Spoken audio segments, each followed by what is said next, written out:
Alhamdulillah, wassalatu wassalamu ala rasulillah wa ala alihi wa sahbihi wa man wala. Ashhadu an la ilaha illallah wahdahu la syarika lah, wa ashhadu anna muhammadan abduhu wa rasuluh. Allahumma fasalli wa sallim ala sayyidina Muhammad wa ala alihi wa sahbihi wa man tabi'ahum bi ihsan ila yaumiddin, amma ba'du.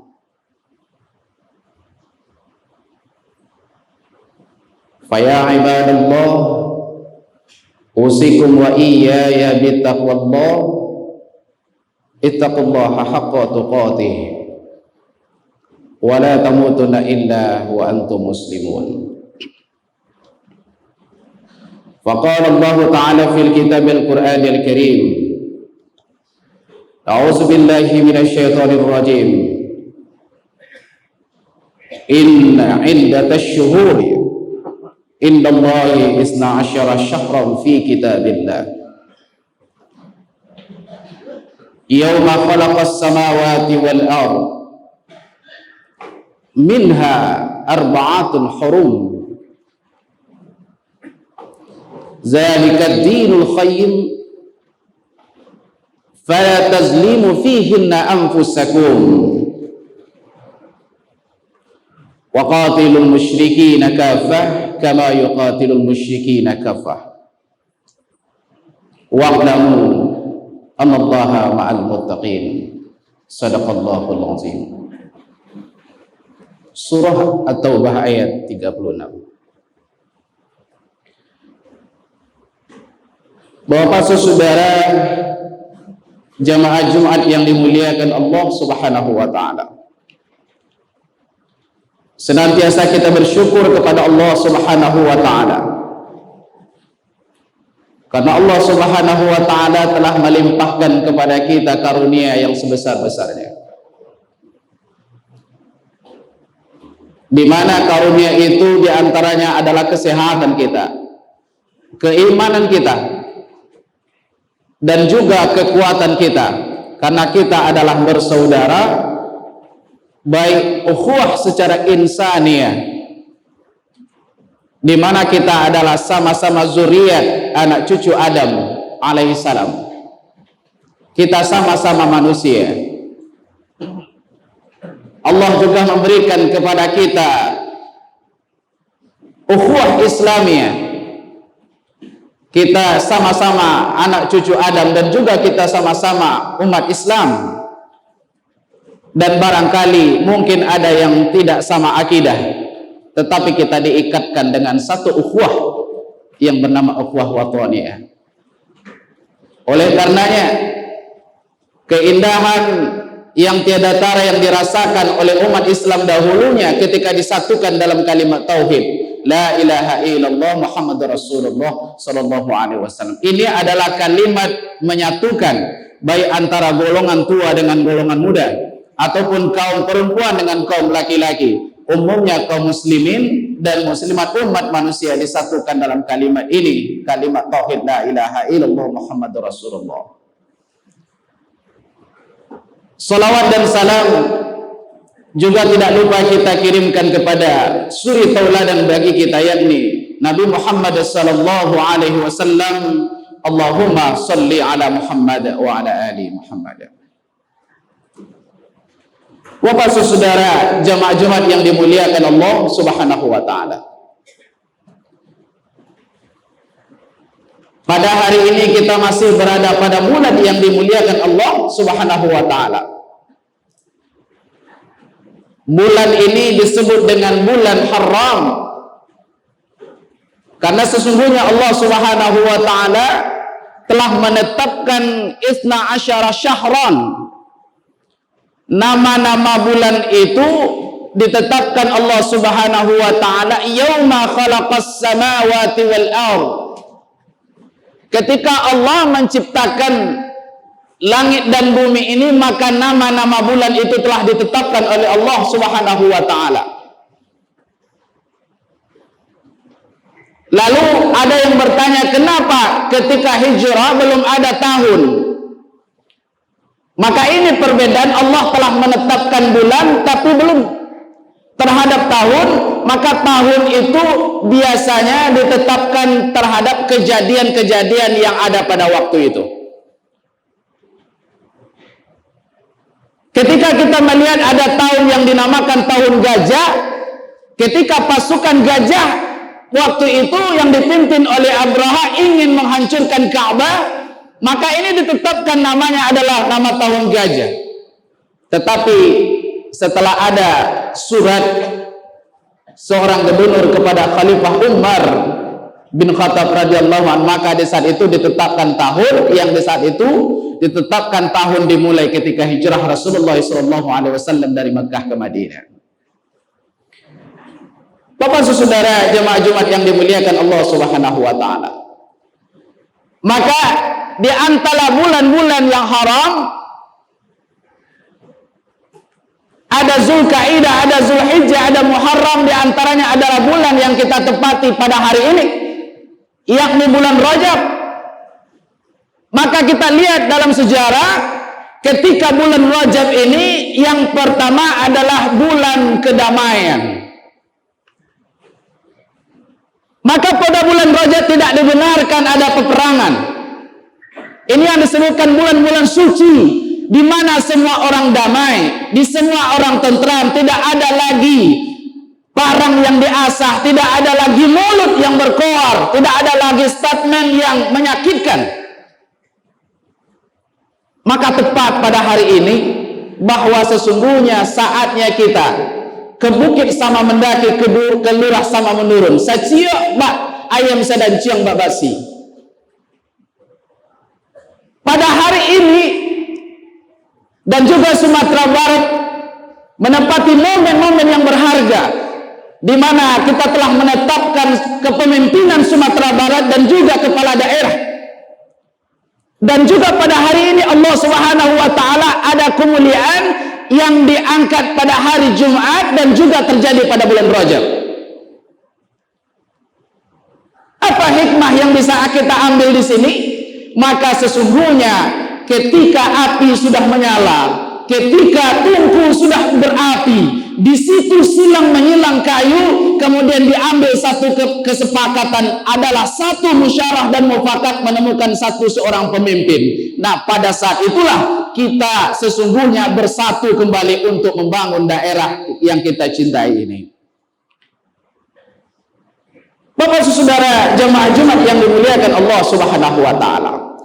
Kita melihat bahwa sesungguhnya pada bulan Rajab ini semua orang banyak melakukan amalan-amalan, di antara amalannya adalah saling memaafkan di antara satu sama yang lain.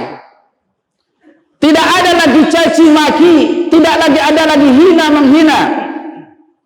Tetapi yang ada adalah ucapan-ucapan selamat dan kemudian ucapan kedamaian dan ketentraman yang kita berikan kepada orang-orang di sekeliling kita, sanak famili kita.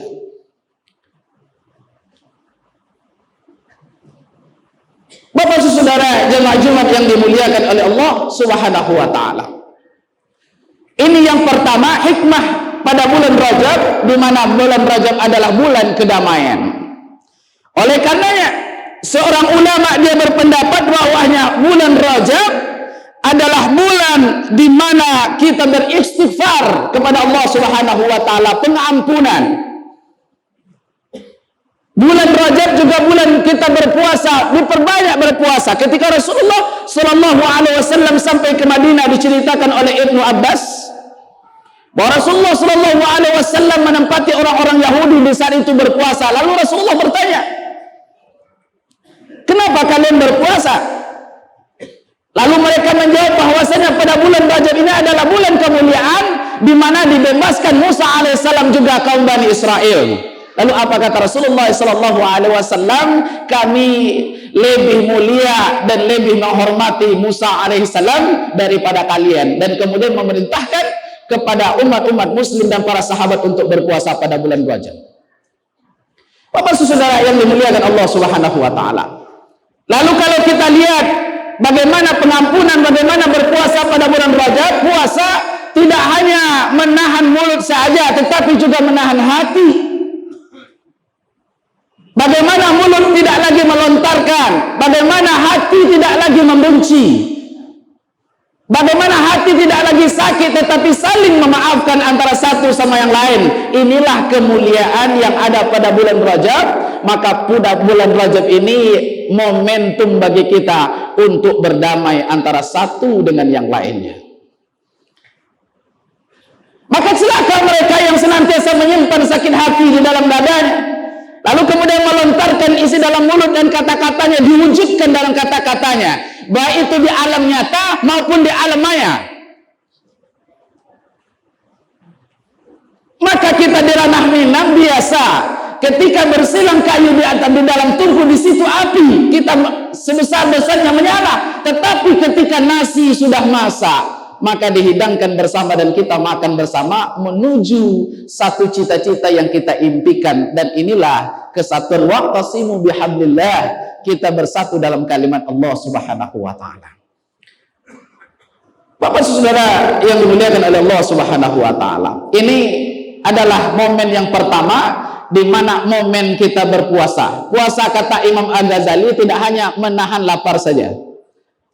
Hakikat berpuasa, banyak orang yang berpuasa tetapi tidak dijaga puasa batinnya, tetapi dia puasa secara zahir, menahan nafsu dan kemudian makan dan minum saja, tetapi hatinya, mulutnya tidak ditahan.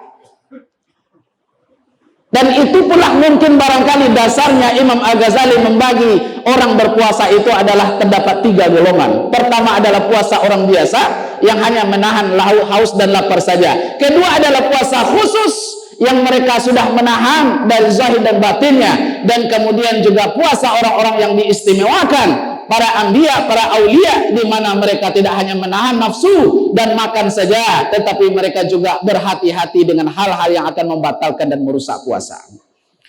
Bapak Saudara yang dimuliakan oleh Allah Subhanahu wa taala.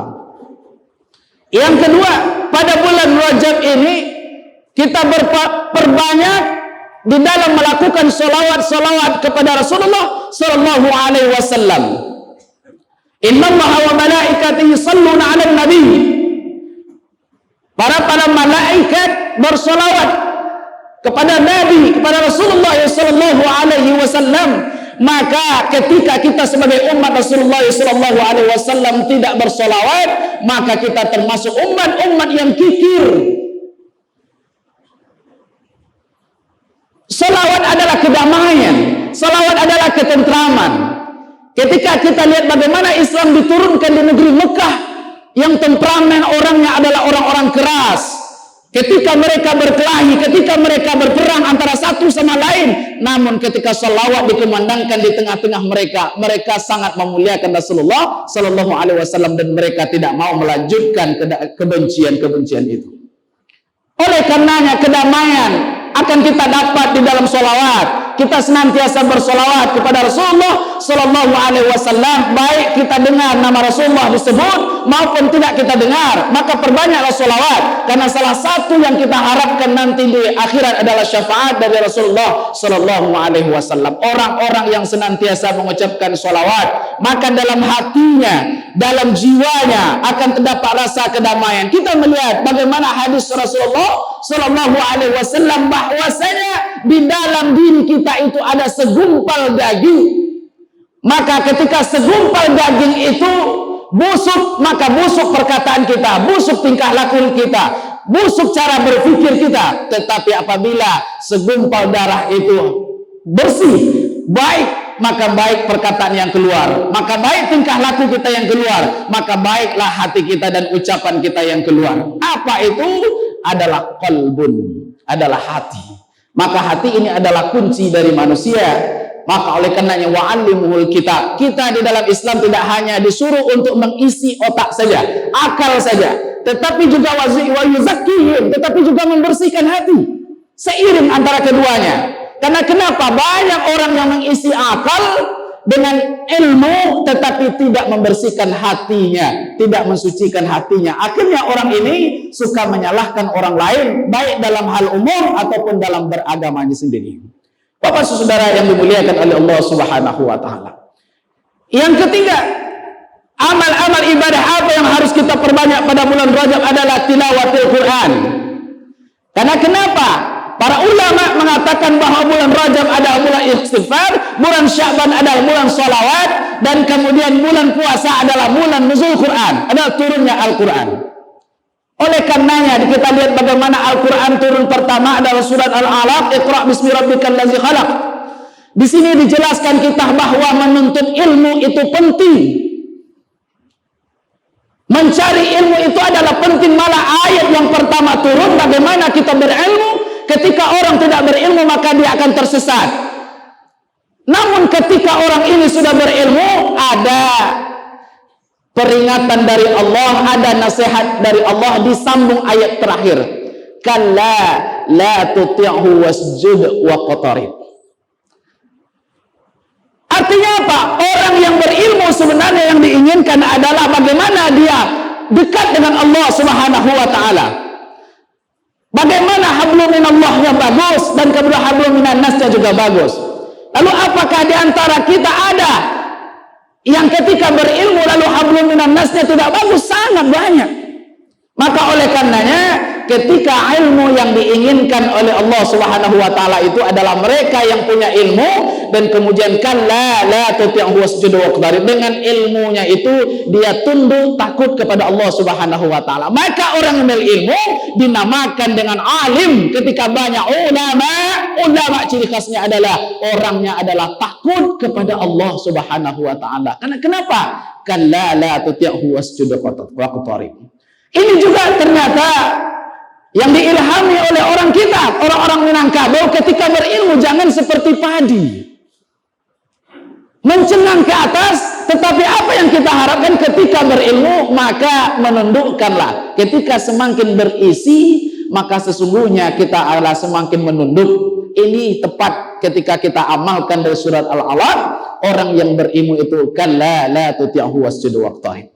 Karena kenapa? Ada beberapa hal yang menyebabkan orang itu bisa sombong. Yang pertama adalah keturunan. Betapa banyak zaman dahulu orang yang membanggakan bapaknya, yang membanggakan keturunannya, yang membanggakan garis keturunan. Tapi di saat itu Umar bin Khattab mengatakan, dia mengisyaratkan kepada kita bahwa sesungguhnya jangan katakan ini bapakku, tetapi katakan inilah aku. Artinya apa? Kita tidak boleh sombong oleh keturunan. Kita tidak boleh angkuh oleh nasab dan keturunan. Yang kedua, orang boleh sombong karena harta. Ketika banyak dia harta, maka dia sombong. Begitu kita lihat bagaimana peristiwa-peristiwa Sa'labah, peristiwa-peristiwa Qarun. Dahulunya dia meminta kepada Rasulullah SAW, kepada Musa alaihissalam untuk menjadi orang kaya. Tetapi setelah dia kaya, apa yang terjadi? Ketika dia kaya, dia menyokong ke pemerintahan Fir'aun, sehingga dia menyokong dari segi dana, sampai-sampai diumumkan kepada masyarakatnya untuk siapa saja yang mampu membunuh Musa alaihissalam maka akan dibayar dengan harga yang sangat mahal. Kemudian yang membuat kita sombong juga ilmu. Ilmu ini bisa membuat kita sombong. Maka kita lihat bagaimana iblis laknatullah di surga, ketika dia diangkat menjadi ketua di surga, dia tidak lebih ketika itu dari yang lain. Dia memiliki satu keistimewaan, kelebihan daripada yang lain. Dia cerdas, dia abid. Tetapi apa kekurangan dari iblis laknatullah ini sehingga dikutuk oleh Allah Subhanahu wa taala? Karena keangkuhan dan kesombongan. Dia menjawab, ana khairum minhu, aku lebih baik daripada Adam. Karena kenapa? Dia diciptakan dari minar, sedangkan khalaqtahu diciptakan dari min tin. Ini yang dikatakan oleh iblis laknatullah. Bapak saudara yang dimuliakan oleh Allah Subhanahu wa taala. Lalu yang terakhir yang membuat orang itu sombong adalah jabatan.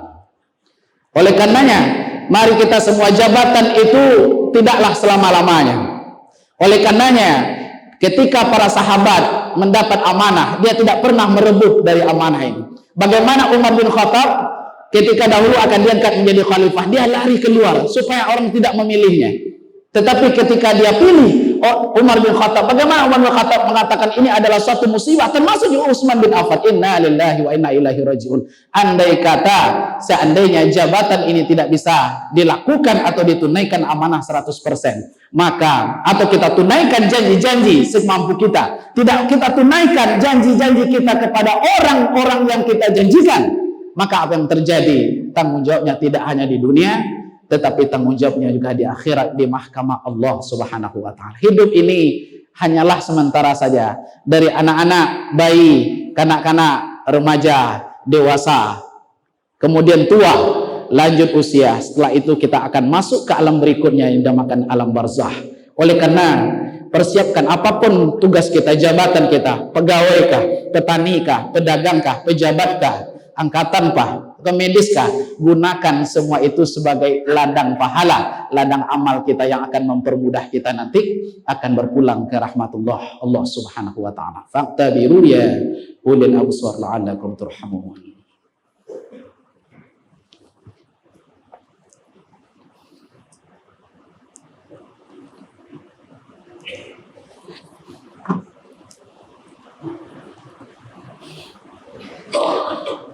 Alhamdulillah hamdan katsiran kama amara. Asyhadu an la ilaha illallah wahdahu la syarika lahu wa asyhadu anna Muhammadan abduhu wa rasuluh.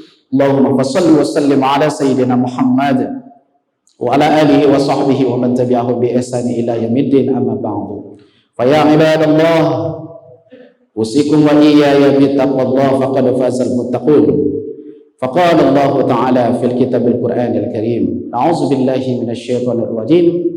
Bismillahirrahmanirrahim. Idza jaa nasrullahi wal fajr wa ra'aita an-nasa yadkhuluna fi dinillahi afwaja fasabbih bihamdi rabbika wastaghfir innahu kana tawwaba. Bapak Saudara yang dimuliakan oleh Allah Subhanahu wa taala. Oleh karenanya, ciri khas daripada orang Minang itu adalah persatuan dan kesatuan. Maka di akhir ini khatib berwasiat, mari kita tinggalkan segala pertikaian. Mari kita tinggalkan segala kebencian. Mari kita tinggalkan segala kata-kata yang telah kita lontarkan. Mari kita tinggalkan segala bentuk kegaduhan. Mari kita menghadap ke depan untuk membangun ranah Minang yang kita cintai, untuk membangun kota kita yang kita cintai. Maka di saat inilah ketika ada dari saudara-saudara kita yang menjadi pemimpin, mari kita sokong dari segala programnya. Mari kemudian ketika ada di antara mereka yang rasanya tidak tepat pada jalannya, maka mari kita tegur dengan caranya, dengan jalannya. Ketika itu pula kita sebagai orang-orang yang diberikan ilmu oleh Allah Subhanahu wa ta'ala, tugas kita selain menasihati diri sendiri dan juga kita menasihati satu sama lain. Wa tawassaw bil haqq wa tawassaw bis sabr. Innallaha